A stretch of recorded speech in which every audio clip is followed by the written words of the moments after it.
ये एक ऐसी मच्छरों की फौज है जिसे बाकायदा सेना की तरह ट्रेनिंग दी जा रही है। इंसानों का खून चूसने में कामयाबी हासिल करने के लिए ये सारे मच्छर तेजी से मच्छर मिलिट्री स्कूल पहुंच गए। 3 महीने की कठिन ट्रेनिंग शुरू हुई।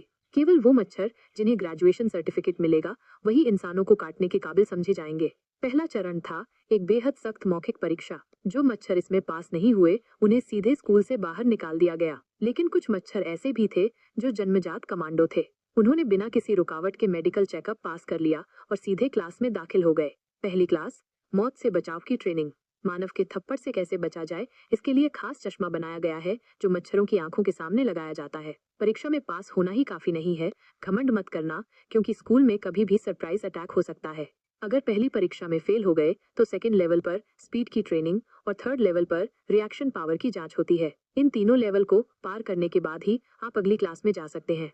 दूसरी क्लास, एंटीबाइट प्रैक्टिस। इंसान कैसे कैसे मच्छरों को भगाते हैं, जैसे हाथ की चपेट, झपट्टा या पैर से मारना, सबका सामना करना सीखना होता है। हर मच्छर को अपने लिए सही सुरक्षा तरीका ढूंढना होता है। जैसे इस क्लास में मोनू मच्छर ने अपने पैरों में चप्पल पहनकर पहिए के नीचे से सफलतापूर्वक पार किया।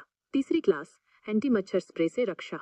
इस जहरीली गैस से बचने का कोई निश्चित उपाय नहीं है। ट्रेनिंग यही है कि जितना हो सके आगे बढ़ते रहो और इस गैस के जहर से बचो। हर दिन 2 घंटे की मच्छर भगाओ दवा से रक्षा की प्रैक्टिस अनिवार्य है।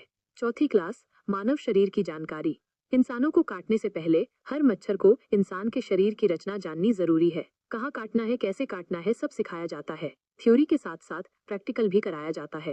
टारगेट पर निशाना साधना और एक ही बार में वार करना, यही है असली ट्रेनिंग। वरना नालायक मच्छर 100 दुश्मनों को मारते मारते खुद 3000 बार मारे जाते हैं। अंतिम क्लास, उड़ान की परीक्षा।